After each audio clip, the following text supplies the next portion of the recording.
Саламатсыздарбы? Эгер сиз онлайн тест, кроссворд, сурамжылоо түзүүнү үйрөнүүнү каалап жатсаңыз, анда төмөнкү видеону көрүүнү сунуш кылабыз. Онлайн тест, кроссворд, сурамжылоолорду кайсы сайттын жардамында түзсөк болот? Онлайн тестпад сайтынын жардамында түзсөк болот. Онлайн тестпад сайты менен иштөө үчүн Chrome'ду ишке киргизебиз. Chrome'ду ишке киргизгенден кийин адрестик жолчого сайттын адресин жазабыз. Сайттын адреси onlinetestpad.com. Адрести жазгандан кийин Enter клавишасын басканыбызда сайттын башкы бети ушундай болуп ачылат. Бул сайт көп функционалдуу, акысыз сайт болгондуктан бул сайттын жардамында ар кандай тесттерди, сурамжылоолорду, кроссвордторду, диалогторду, сабактарды түзсөк болот. Бул сайт орусча контент болгондуктан бардык функциялары орус тилинде иштейт. Сайтка катталуу үчүн оң тараптагы вход деген баскычты басабыз. Вход деген баскычты басканда ушундай бет ачылат. Бул жерден катталуу үчүн регистрация деген баскычты басабыз. Регистрация деген баскычты басканда ушундай бет ачылат. Биринчи ваш email деген жолчого почтабыздын адресин жазабыз. Почтанын адресин жазгандан кийин андан кийин пароль деген жолчого өзүбүз пароль ойлоп жазабыз. Пароль 8 символдон аз болбош керек. Парольдо цифралар, латын тамгалары, символдор катыш керек. Пароль ойлоп жазабыз. Андан кийин подтверждение пароля деген жолчого ошол жазган паролубузду кайра кайталап жазабыз.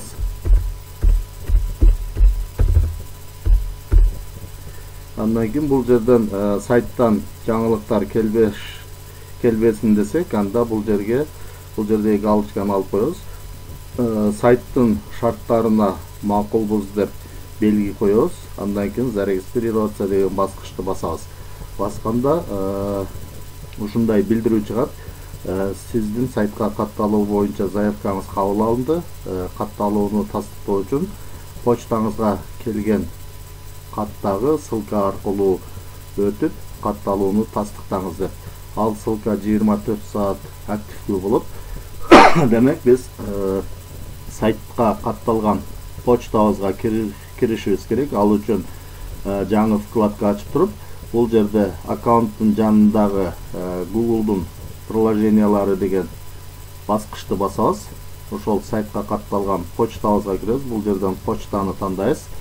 Почтаны тандаганыбызда сайтка катталган почтабыз жүктөлүп атат. Бул жерде почтада входящие деген папканын ичине келген каттар келип түшөт. Бул жерде азыр бизге тестпадтан келген кат жок. Тестпадтан келген кат көбүнчө спам деген папканын ичине түшүп калат. Спам папкасын кайсы жерден тапсак болот? Сол тарапта папкалардын катарында еще деген баскыч бар. Еще деген баскычты басканда бардык папкалар чыгат. Бул жерден спам деген папканы ачабыз. Көбүнчө тестпадтан келген каттар ушул спам папкасынын ичине түшөт. Спам папкасын ачканыбызда мына демек тестпадтан келген кат. Ушул келген катты ачабыз. Катты ачканыбызда бул жерде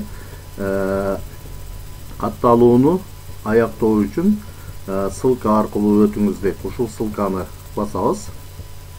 Ссылканы басканыбызда билдирүү чыгат дагы. Сиздин катталууну тастыктадыңыз. Сизге чоң рахмат деп.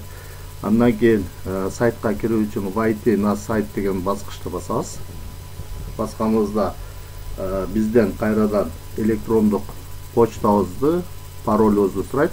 Сайтка катталган почтабызды жазабыз. Андан кийин өзүбүз койгон паролду жазабыз.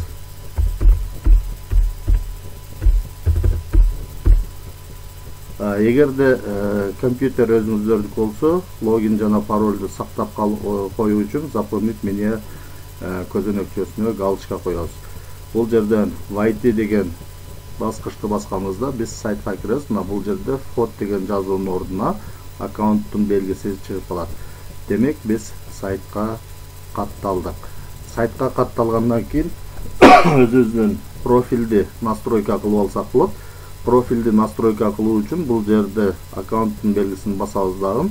Бул жерден профиль менюсун тандайбыз. Профиль менюсун тандаганыбызда төмөнкүдөй болуп чыгат. Бул жака өзүбүздүн фамилиябызды, атыбызды, отчествобузду, андан кийин байланыш телефонубузду, туулган датабызды, жынысыбызды, ошондой эле часовой поясты тандасак болот. Иштеген жерибизди көрсөтүү үчүн указать место работы тандасак, бул жерден место работы деген жерге иштеген жерибизди, кызматыбызды жазып сохранить деп сохранить баскычын басып, профилди дагы настройка кылып алсак болот. Демек, бул сайтта катталуу. Ал эми тест түзүү боюнча кийинки сабактан көрсөңүздөр болот.